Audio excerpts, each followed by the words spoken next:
All right, video part two. Back again.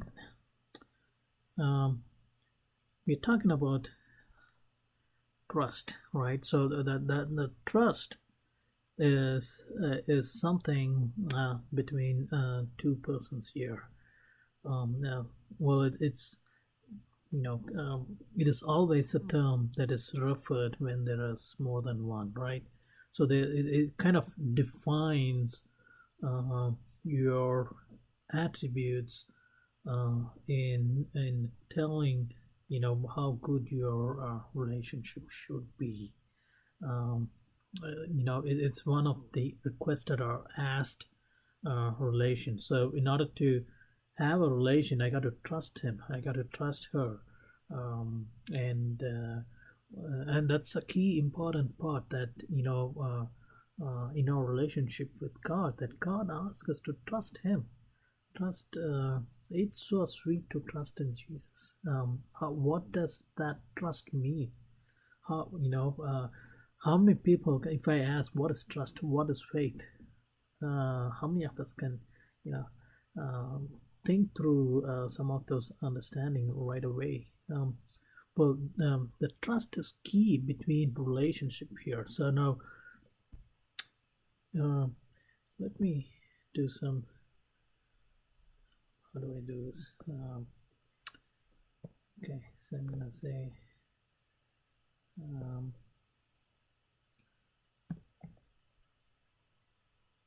all right, that guy. Yeah. Okay. Oh my God, I'm struggling. Uh,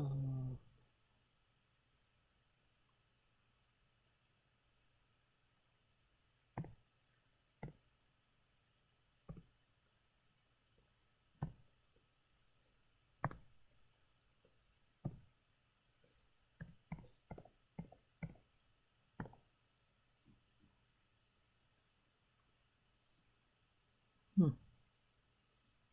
Trust, firm belief in the reliability, truth, ability, or strength of someone or something. A relation to be built on trust. Interesting, isn't it? So let's see. Firm belief.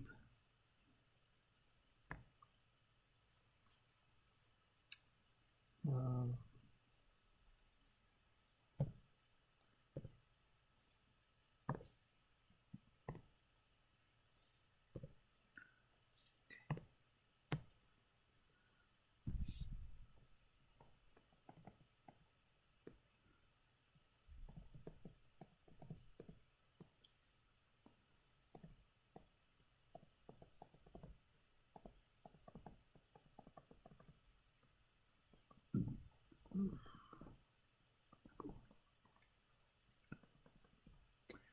right. So I want to circle this.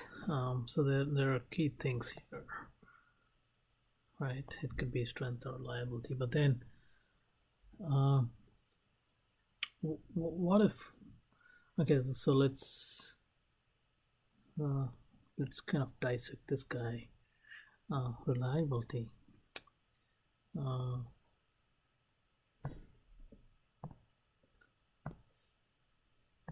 I mean,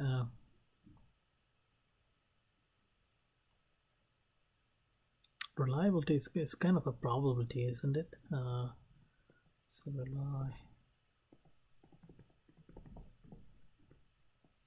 So let's say, uh, right. So this lambda is kind of the failure rate here. There is time involved, but I'm not going deep into this again. But I think there is a factor that you got to.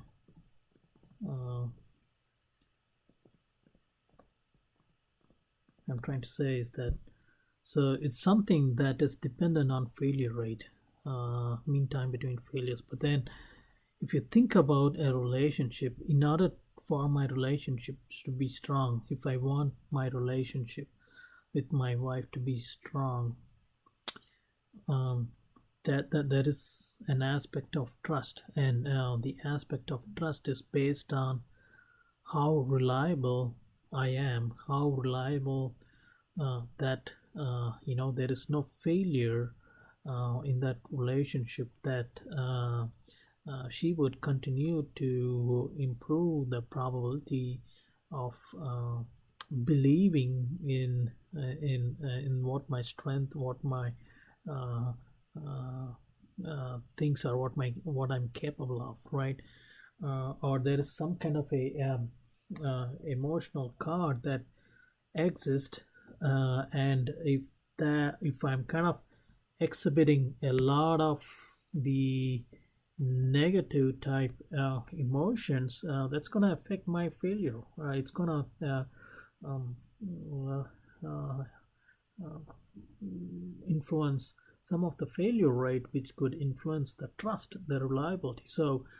Um, you got to focus on these things, which kind of gets us to. So that's why I'm kind of see the trust is key in understanding the relationship um, um, between two persons.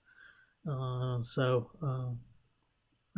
think we can are you able to understand my point, how the emotions being a so influencing factor that defines a relationship between the person, that in fact translates into how well and how good it should be, is based on uh, what you got to be is through the trust, right? And the trust is based on, and there is this belief, it kind of takes in a different spin there. um, and I have talked about this to some of you. I think, I don't know if you remember, but there is a belief system that's quite complex as well. And we talk about there are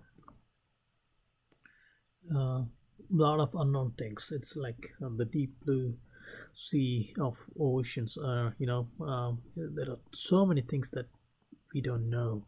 But then, to our myopic uh, uh, knowledge, we experience what we see, we experience what we observe, and then you kind of relate to what you see, and what is relevant uh, to you, and you kind of make some kind of assumptions, um, right? You make assumptions based on what you experience and what you related to it, so that you make those assumptions, so that you do some judgments, you come to some kind of a conclusion that kind of sets your foundation for what you believe, isn't it? Right? So you kind of building this block, this spear of belief, to say, hey, this is what I believe. So I think I kind of touched upon a very deep understanding. I would not go deep into it, but I think you would get there. So let me put a little bit of perspective, so that it is more understandable. Imagine, well, I don't want to take any. Okay, so let's take a car. Um, think of a car now. I want to go to my office tomorrow, and I'm gonna go in my car. My trust is that, well, um, um, yeah, it has not failed. So at this point, I didn't have any issues so far, and the engine has been conditioned and is maintaining quite well. And I know it could take me to the office, and based on whatever time I wanted to start, and there is a based on traffic and all that, it will help me get there at certain time. Now that is my trust on that thing. based on what I experienced so far. But then there is this belief system that, well, if something happens, I can stop the car as I need. I know where my brakes are, and I'm not sure exactly how that thing all works, but I believe what I have seen so far, what I observed from my friends, my or the reviews that I have seen. Okay, this is kind of how the car functions. This is how you would work. I not necessarily know each and every aspects of that car, but then I know things that I would wanted to experience. I would make myself relevant to say, okay, if I do this, I assume those there is brake fluid in it. So if I push my brake pedal, it so happens that the car would stop. So I can come to that conclusion. So it's kind of that belief, right? So and we have strong mental models. We over a period of time, and this is kind of our problem too. Um, we we come up from different cultures. We have seen different parts of life, different ways of life. We have seen um, uh, and we have experienced through our friends. So we made a lot of assumptions and a lot of conclusions not to have some relationship with that kind of a person. We have made a lot of uh, conclusions or beliefs like this is how a person would be, isn't it? I mean, um, what does the word of God says? And um, might be digressing, but maybe I should take you through some of my spiritual storming that things like this, what is our, so you could that could be different people kind of buried in this belief. You could see um, your belief uh, circle. That's kind of what I call a self-sealing logic. um, the stronger that logic is, stronger is your belief, and you don't want to change.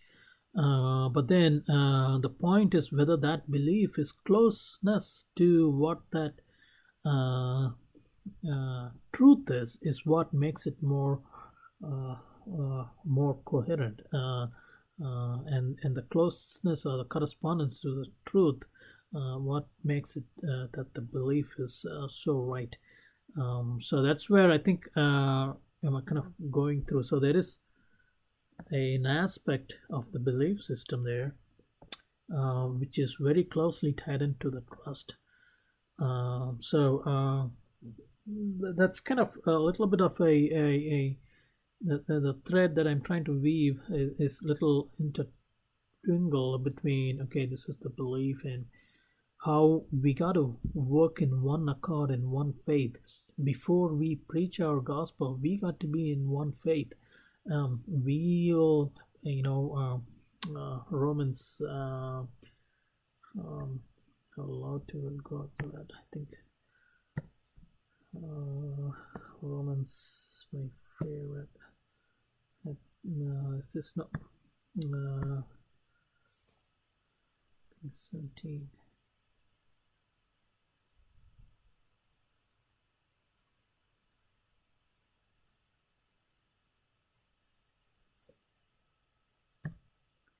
I think it's one, isn't it? Right there.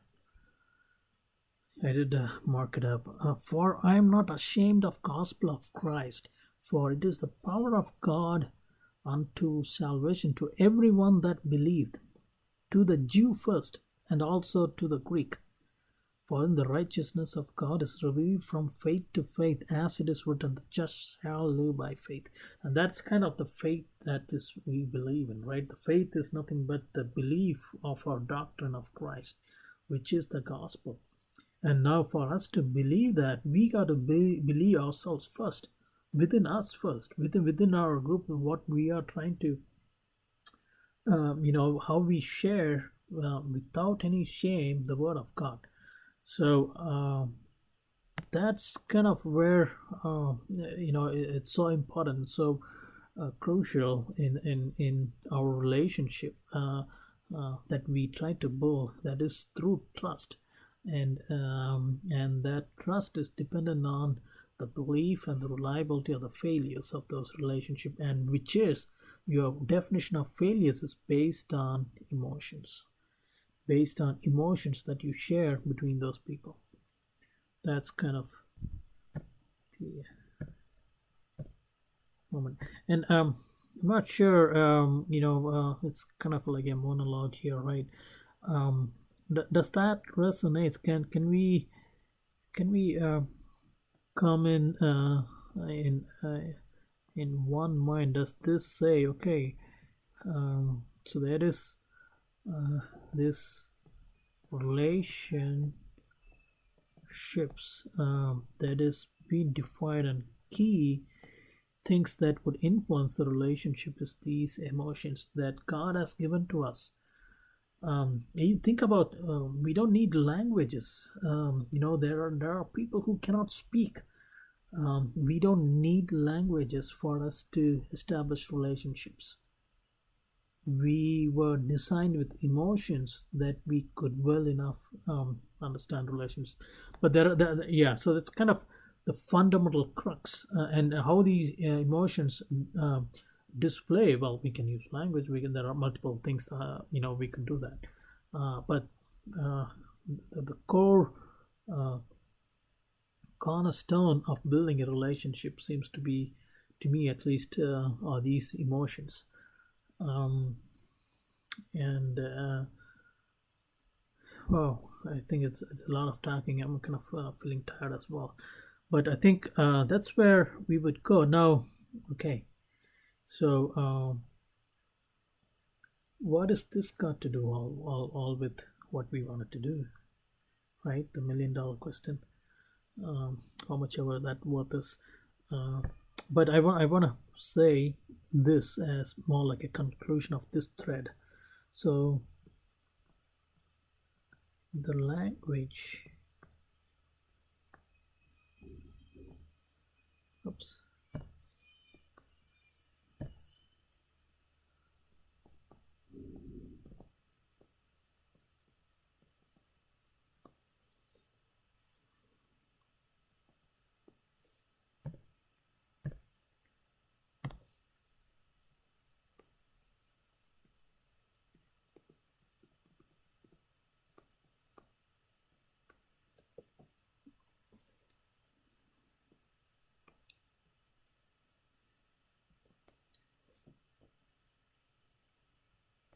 so the language of relationships is emotions. Interesting. Well, okay, all right. So we kind of see, um, so we try to see God is a God of emotions. We saw, why He created us, and He created us in His image. He created us with His emotions. That triune God of love has created emotions which, the God Himself is bound um, with relations that are defined by emotions. And well, He has just not created one or two. He has created a multitude of us, so that we grow, sharing, building those relations, and share love in one accord, in one faith, within us and then to the Gentiles, right? So that kind of defines how we build this. Okay, so let's see. Now I'm gonna weave a little bit the thread a little differently, but we might close into. This is half of the story, by the way. I'm sorry if you feel this overwhelmed, but take time to take some break and all that. But I find this really interesting, by the way. Okay, now.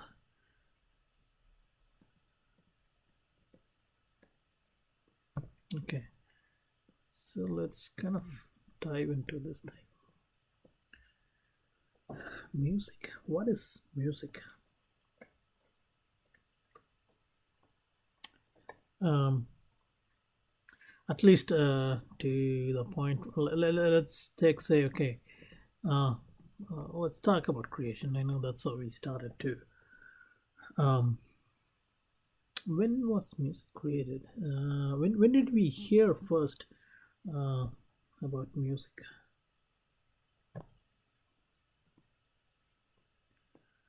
So again, I'm gonna go to. Do you know this guy? So I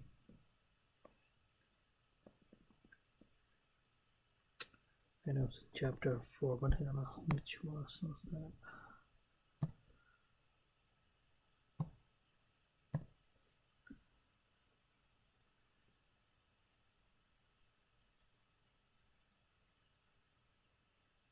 Hmm. Look at this. And his brother's name was Jubal. He was the father of all such as they handle such as handle the such as handle the harp and the organ.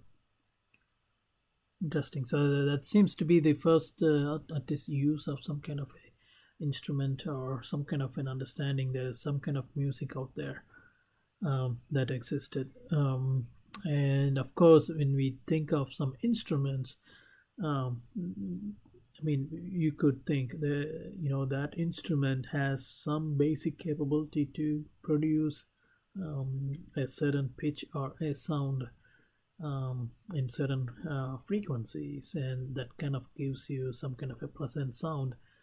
I see a harp, more like a string instrument, and a wind. I thought there was more like a flute somewhere. I thought I read maybe in a different version. 21, isn't it?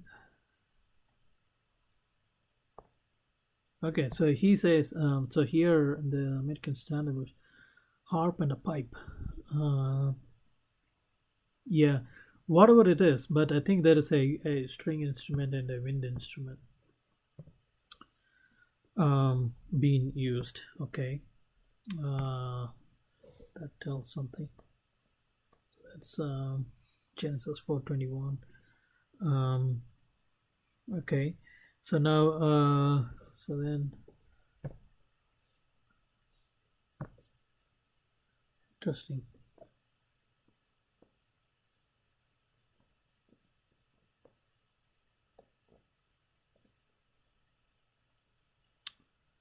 Harp.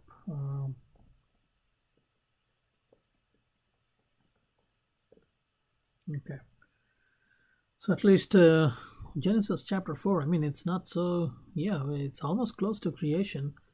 It's just that it wasn't captured earlier. So there's some kind of existence even before that, we can tell, right? So yeah, it's in the early version. Now, there is also the uh, you know the other cultures. Believe it or not, there's um, Hinduism has like India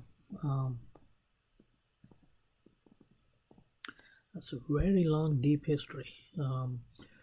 It has more, very rich history, which really mesmerizes. And they even go back to times where I know. Have you heard of this word? Yeah. So that's kind of a like it's close to a harp. It's one of the instrument that is mentioned in early Tamil literature, and in fact, there is uh, there is a city called uh, yeah, I think it's Jaffna, a city in Sri Lanka, Jaffna. Uh, I'm not sure if I wrote that correctly, but I think at least there is some kind of a harp version out there, early in the days. There was some kind of a literature going on, and this is from the internet version. So there is Indus Valley prehistoric music, and then the earliest of earliest they found is a flute made of vulture uh, bones, right? um, it's kind of close to, this guy here, who knows. Still a flute, so there's at least some physical evidence of that thing going on years and years ago. But again, still, it only makes it more clear that at least um, music existed as there was creations in the first place. So um, yeah.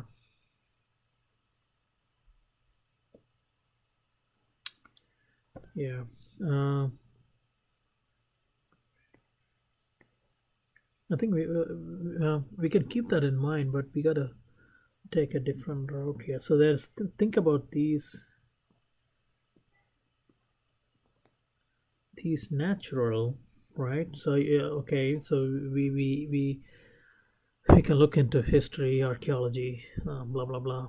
But then even before I need to go into that and dig it down to the atom level details, I can see, I can, we are all parents. We have seen a child, dances or feel so happy when we sing them a song, when we sing them a rhyme, when they hear them some kind of a sound that pleases them, that gives them a rhythm and a tune. It makes that child happy, isn't it? I mean, does it know what the meaning of the song is? I mean, who cares? By the nature of that vibrations that creates from that sound, it kind of triggers some kind of a emotion from that child. You see where I'm getting at? So that sounds.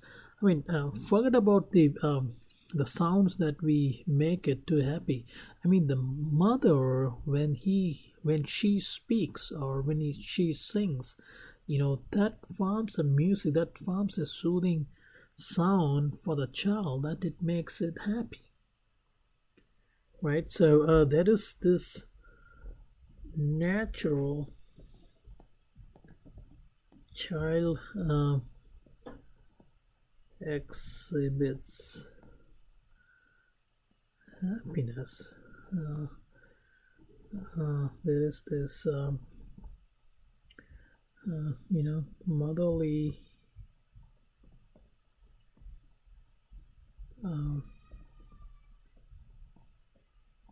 communication too, that kind of influence that makes child happy.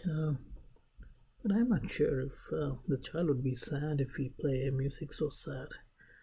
That'll be interesting. Well, that'll be kind of funny too. I mean, if I can play something and the child would cry.